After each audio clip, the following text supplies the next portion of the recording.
How's it going, everyone? Welcome to my YouTube channel. My name is Swanee, and today, the new Stella Montis map just released for Arc Raiders. So in today's video, I'm going to give you the rundown of the latest map. I'm going to go over the major regions of the map, talk about the loot that you can get inside of each region, the enemies that you will encounter in each of the zones, and I'll go over each of the extraction zones and give you my thoughts on which ones I think are the safest and which ones you should prioritize when you're trying to make your escape. So if you guys enjoyed today's video, and if it was able to help you out, then consider giving me a thumbs up because it's greatly appreciated. And if you have any friends or teammates that also play Arc Raiders, then consider sharing this video with them so they also know the ins and outs of the new map. So with that said, let's go ahead and jump right into it. So the first area I want to go over on the new map is medical research. And at medical research, you can find both medical and technological loot. So if you're in the need for medical supplies, maybe some extra bandages or some wiring or some parts for upgrading and crafting different weapons and stuff, then you're definitely going to want to loot the medical research lab. Now, do be warned though that medical research has a ton of ticks and the little fireballs in it. So you definitely need to keep an eye out for the ticks so they don't jump on your back and hold you in place so that the fireballs can go in and blow up right in your face. There's also a locked medical storage room, so if you happen to stumble across the key at any point, it is used to unlock this storage room here. And the loot inside the storage room is fairly decent. I was searching through the drawers and I found multiple weapons hidden in here, and you can potentially fill up your entire inventory just by looting the storage room. There's also going to be a few different big batteries scattered throughout the lab, and you use these to unlock the big doors separating the hallway that leads into other areas. And I will say, definitely keep an eye out for other players in this area. Pretty much every single time I came to loot this lab, there were other players in here, and I definitely died a few times from people just poking around corners and catching me off guard. So this is definitely a high traffic area for other players. Next up, let's head over to the Cultural Archives area. And searching this area will provide you with the old world type of loot. So you're going to find things like old TVs, durable cloth, crafting materials, and a bunch of trinkets that are worth a lot of money. Now this area also has a ton, and I mean a ton, of ticks and fireballs. There are ticks just running around everywhere in this area. And if that wasn't enough, the new Shredder enemy likes to spawn in this area as well. So if the ticks jump on your face and hold you in place for a couple seconds, that Shredder is going to absolutely annihilate you. The new Shredder enemies are no joke. They do a ton of damage, so try to avoid them at all costs unless you're really prepared to take one of these things out. And the Shredders are surprisingly very durable, and they can take a ton of damage. But luckily, only one Shredder likes to spawn in this area, so if you can take it out or just avoid it altogether, then you don't have to worry about another one sneaking up behind you. And this area is littered with wooden chests that you have to breach to open, and they have tons of different items inside. The downside though is that since you have to breach open all of these wooden chests, that is going to create some noise and take time to do, so the odds of somebody sneaking up on you while you're trying to loot is pretty high. I would say this is probably a good area to visit if you spawn in late and you know that this area has already been looted. That way you don't have to breach open all the containers, you can just quickly glance in them, get the XP, and then keep on moving. The Cultural Archives also has a storage room, and it requires the Stella Montis Archives key, so if you find that key, it is used in this area. So overall, especially if you have the key for the storage room, this is definitely a high risk, high reward area. There are a ton of enemies in here, so while you're dealing with all those enemies, it is going to create a lot of noise, which is going to draw some attention from other players.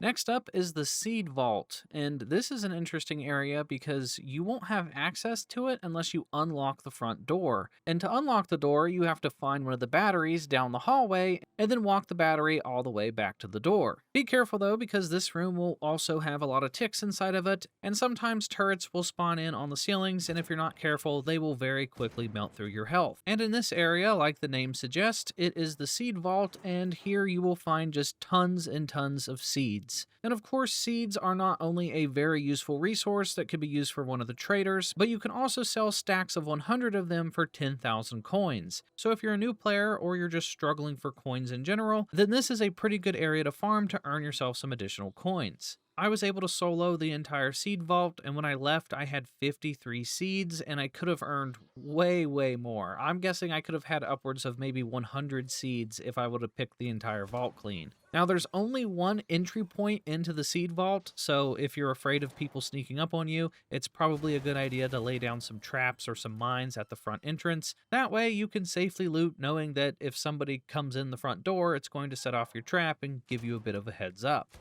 Next up, let's go over the loading bay. Now, the loading bay isn't highlighted on the map as one of the good loot areas, but this is where the bastion on the map spawns, and there's actually some pretty decent loot that can be found in this area too. If you're in the loading bay and you go up to the top floor, there is a room that can be breached open, and inside this room there are a ton of different lockers that can be looted, and there's a security breach locker as well. So if you have that final skill point unlocked so you can breach those security lockers, then this is a great way to get yourself some additional good loot. I've looted this room probably 6 or 7 times now, and I've gotten a ton of free weapons by doing so. So this is definitely a good area to check out. Now, this is also a high traffic area for other players because, one, people like to come here and farm the bastion. They like to get resources from the bastion and just farm XP for killing it. So you not only have to avoid the bastion and the other players that are trying to kill it, but underneath of the loading bay is the metro station, which is one of the extraction points, so a lot of the players are going to be heading into this area to try to make their escape.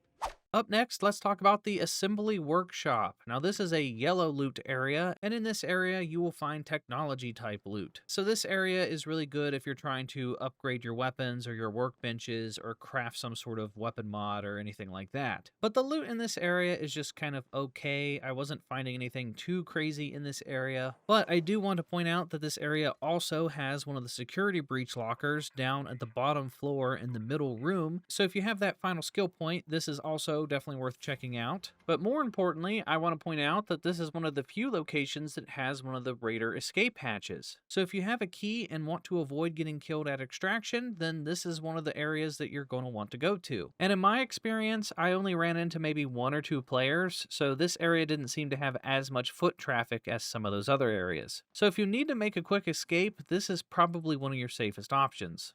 The next location is the lobby, which is a yellow area, and it has both security and technology type loot, and it has one of the metro stations that you can use for extracting underneath of it. And in my experience, I would see tons of players hanging out in the lobby. I don't know what it is about the lobby, but every time I went to it, I would see at least 2 to 3 or even more other players. So this location definitely has a ton of PvP traffic, so be careful. But outside of the other players you have to worry about, the lobby will spawn up to 2 of the new Shredder enemies, and those Shredders are no joke. So 2 of them is pretty scary. So if you have some very important loot on you and you don't want to die, I would honestly avoid the lobby pretty much at all costs due to how many things that are in the lobby that's going to try to kill you. Now, I will say though that since the lobby is such a huge area, I was finding some pretty decent loot in it. There's also another one of the security breaches that can be found on the second floor, and right beside the security breach is a room that requires the Stella Montis security checkpoint key. So if you find that key, this is where you need to go to unlock the door. And for your sake, I hope it's a purple key with really good loot, because getting in and out of this location is going to be a real pain in the butt.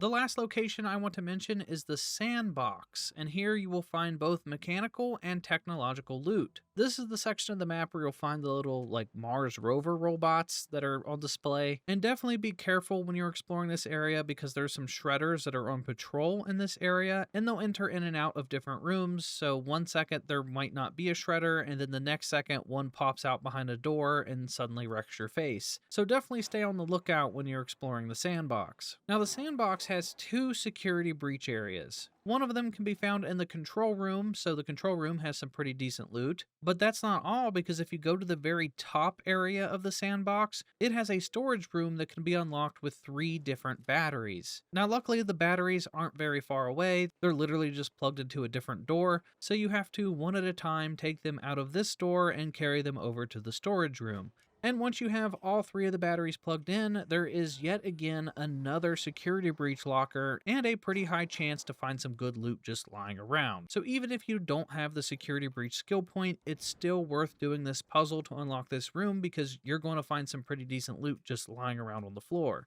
So now here at the end of the video, I want to talk about all of the different extraction points and which ones I think are the safest and which ones you should probably try to avoid. Starting with the lobby metro station, which can be found at the bottom of the lobby. This, in my opinion, is probably the worst extraction point because you're basically standing out in the open when you push the button, and enemies can come from any direction. They can come from the left, the right, and players can even come down from above, dropping down through the ceiling. So at any point, you could be ambushed by other players. Now, there was a few times where I got lucky and basically the entire server just happened to show up and we all decided to extract together. So in those situations, you can get lucky and maybe, if you trust other players, this could be a safe option. But when you're by yourself, this is probably the most dangerous extraction point on the map, so I personally would avoid this one if possible. Then what I think the second best extraction is the loading bay metro. This metro station is pretty similar to the ones that you find on the Buried City map. You basically just go underground and there are 3 different entry points to get onto the train. And this is the train where people can enter on both sides. So even if you make sure your side is safe, that doesn't mean that someone isn't waiting on the other side, waiting for you to jump on the train and start pushing the buttons, and then they're going to jump out of the shadows and try to kill you. So just keep in mind, if you're trying to get on the loading bay metro, there are 3 different ways that enemies can flank you. So just stay on the lookout, and this is probably the second best extraction point. And then my favorite of the 3 extraction points, and the one that I feel is the safest, is the Seed Vault Air Shaft. Now this is the safest extraction point because there's only 2 ways that enemies can get in. They either have to come in from the left or from the right. So if you have some mines or some traps to lay down to buy yourself some time if somebody's trying to rush you, there's also some railing that you can hide behind right in front of the button.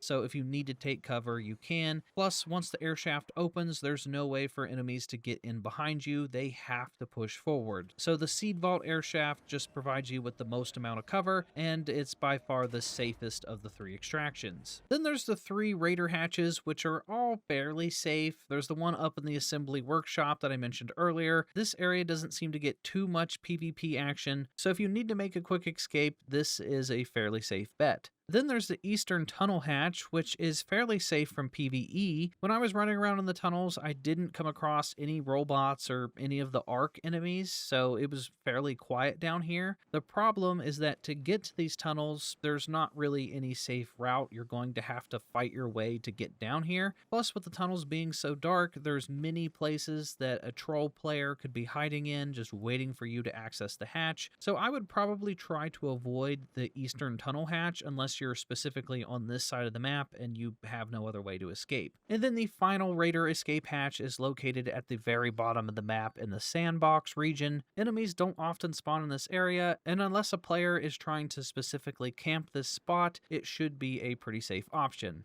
But my 2 favorite extraction points are the Seed Vault air shaft and probably the Sandbox hatch at the bottom of the map.